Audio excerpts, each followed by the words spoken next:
भारत के उत्तरांचल की सीमा पर स्थित है एक छोटा सा गांव, नाम है कालीवन। ये गांव आज भी मानचित्रों में बहुत मुश्किल से ढूंढा जा सकता है और जो लोग वहां गए हैं वे कभी लौटकर कुछ नहीं कह पाए। इस गांव की कहानी कोई आज की नहीं है बल्कि सदियों पुरानी है। कालीवन का नाम सुनते ही आसपास के गांवों में एक सिहरन सी दौड़ जाती है। लोगों का मानना है कि वहां समय ठहर गया है।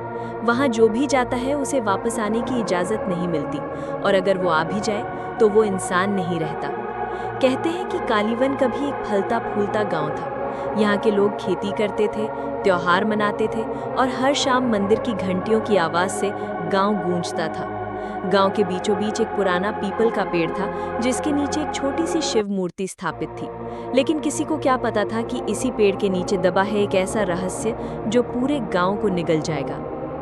कहानी शुरू होती है 1857 के आसपास, जब अंग्रेजों ने भारत में क्रूरता की सीमाएं पार कर दी थी। उस समय कालीवन एक स्वतंत्र स्वाभिमानी गांव था। यहाँ के जमींदार ठाकुर वीरेंद्र प्रताप सिंह अंग्रेजों के विरोध में खुलकर बोलते थे। लेकिन ठाकुर की एक कमजोरी थी, उसका अंधविश्वास। उसे तंत्र मंत्र और काले जादू में गहरी आस्था थी। उसने अपनी सत्ता और जमीन की रक्षा के लिए एक बंगाली तांत्रिक को बुलाया था। नाम था आघोरी नीलानंद। नीलानंद कोई सामान्य साधक नहीं था। वो उन लोगों में से था जो आत्माओं से बात करता था, जो मुर्दों को जिंदा कर सकता था, लेकिन कीमत मांगता था, इंसानी बलि। ठाकुर ने अपनी सत्ता के लालच में गांव की एक मासूम लड़की मायरा की बलि दे दी।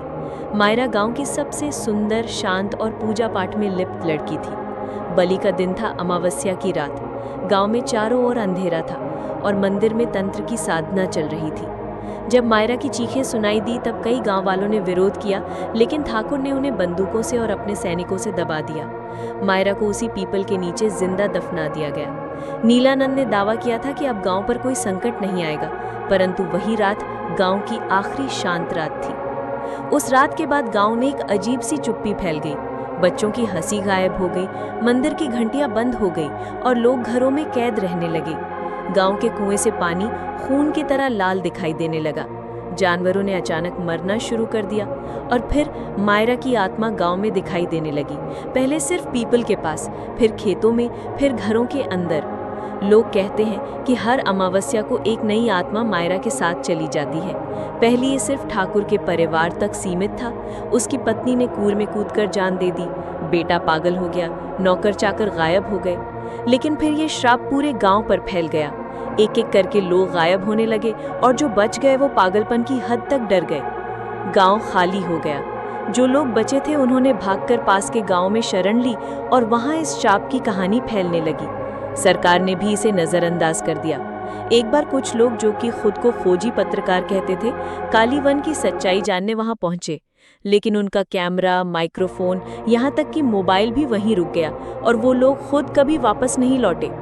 1998 में एक बार फिर कोशिश की गई गांव को बसाने की। सरकार ने वहां पुनर्वास की योजना बनाई। 10 परिवारों को भेजा गया।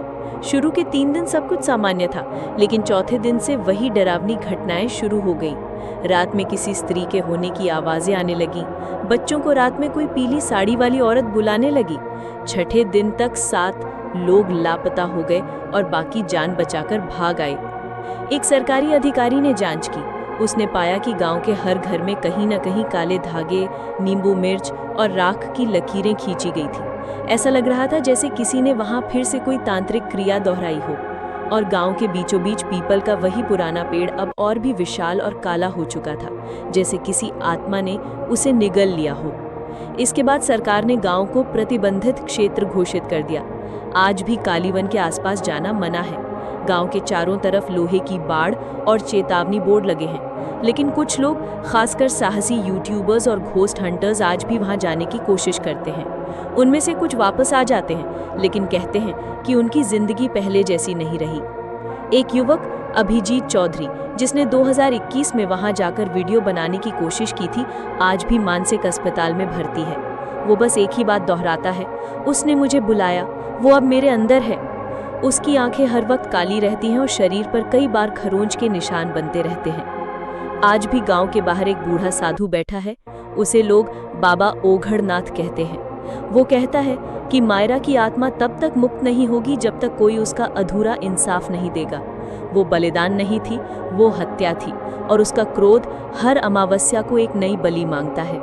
ये कहानी सिर्फ डराने के लिए नहीं, चेतावनी देने के लिए है। भारत में ऐसे कई गांव, कस्बे और किले हैं जिनका इतिहास सिर्फ पुस्तकों में नहीं, हवाओं में कैद है।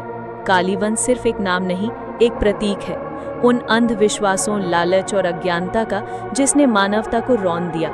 और जो लोग ये सोचते हैं कि ये सब सिर्फ कहानियां हैं, वो एक बार खुद उस गांव की मिट्टी की महक लें जहां आत्माएं आज भी रात को रोती हैं।